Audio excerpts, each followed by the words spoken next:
I'll bet you've never heard of Direnzo Watches. It's not your fault, nobody's perfect. I didn't even know about Direnzo Watches until two friends of mine bought the same watch, the DRZ4 in light blue. The DRZ4 is sold out, and that seems to be common with this brand. They'll make a limited amount of a certain design and then move on to something else. And one of those something else's is this DRZ6 Wandering Star.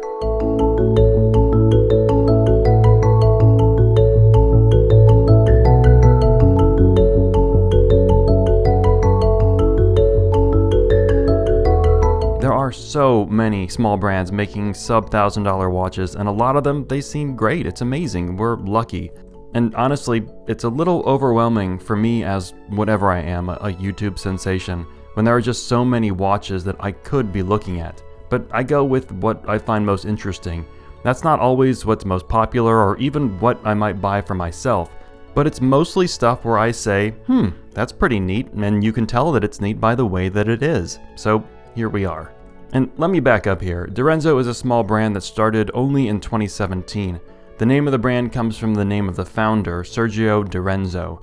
Now Google Translate tells me that Direnzo translates to English as by Renzo, which is exactly the kind of informative edutainment that you come to this channel for. All the Direnzo watches that I've seen sell for between $500 and $1,000, and they all, how to say, they all each have their own style. They're very different from what you see in really any price range, especially for mechanical watches. They've also got a lot of nice little details and a few interesting and uncommon features, much like myself.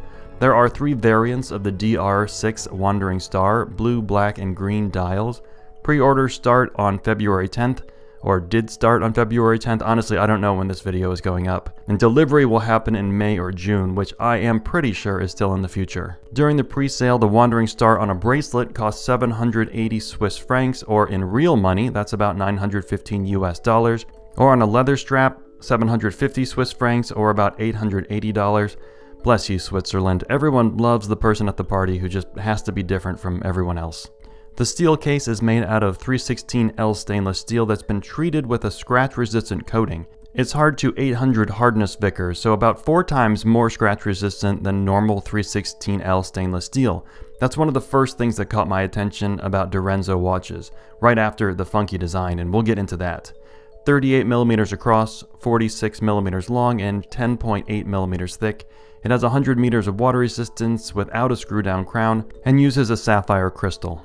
You're seeing the watch on the YouTube sensation that is my 7-inch wrist, and it looks and it feels great. Because of the case shape, the DRZ6 has a little more volume, or at least more surface area than more round watches at 38mm. That's how it do with tonneau case shapes. Tonneau means barrel in French. See, I can learn things.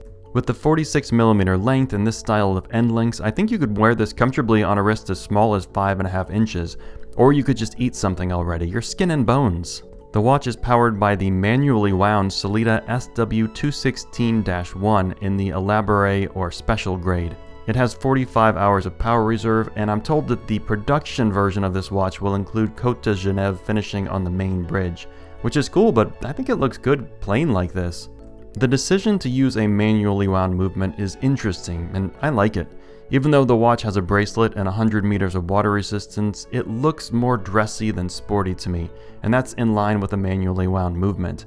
It also keeps the watch a bit thinner, but manually wound movements are inconvenient. With only 45 hours of power reserve, if you don't stay on top of winding this, you could end up with a stopped watch and be late to something important like watching one of my videos. Now there's some interesting stuff going on with the bracelet and straps. I like bracelets, I like how they feel and usually how they look, so I probably wouldn't wear this on a strap. But if you're strapping, these work, and it's easy to swap them because the bracelet and all the straps have quick release spring bars. But even more interesting to me is that for about $45 you can buy a different clasp for the bracelet. To me, this doesn't look as good as the matching butterfly clasp, but the additional clasp offers adjustments. There are 5 micro adjustment spots in this clasp with 2mm between each length. Very, very useful. Better would be to have an adjustment system in the default butterfly clasp, but swapping the clasps it's better than nothing. Now, this design, funky, retro futuristic, meaning that it reminds me of designs from the 70s that tried to look like what people thought the 2000s would look like. And since this watch exists in the 2000s, I guess they were right. But again, I'm not sure when now is. The case of these has interesting cutouts on both sides with a bead blasted finish in each. The integrated bracelet really speaks to that 70s thing, tapering from 28.5mm at the case to 18mm at the clasp, with polished sections that I think I wish weren't polished. I'd be curious to see how these links would look if that polished sections had the same matte bead blasted finish that were in those case recesses. And then the dial, very retro-futuristic. First there's this bowl shape, which is kind of a perfect match for the round case shape. Lollipop markers, and of course the lume-filled trough between the markers. The dial has radial brushing and is fume finished, meaning that it's gradient, it's darker near the edges and lighter in the middle. It's also a sandwich dial. There's this main dial that's green, and below that is a second dial. And between those two dials is the meat of the sandwich, the BGW9 Super Luminova. Meat, cheese, hummus, whatever floats your sub. And of course this wandering star disc has that same lume. This is a cool take on a small seconds hand.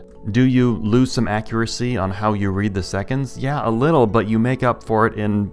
Look at the thing, there's a red dot on a disc of lume. I think the trade-off is obvious and worth it. The red dot theme is also on the crown, which is just another one of those nice little details. You see, this is a pretty neat watch. It's honestly not for me, it's not my style. But I'm happy that I got to introduce a lot of you to the DRZ6 and Dorenzo. I really like and respect that someone is making watches, relatively affordable watches, that are different and kind of weird. Some of the best things in life are different and weird, not to make this all about myself.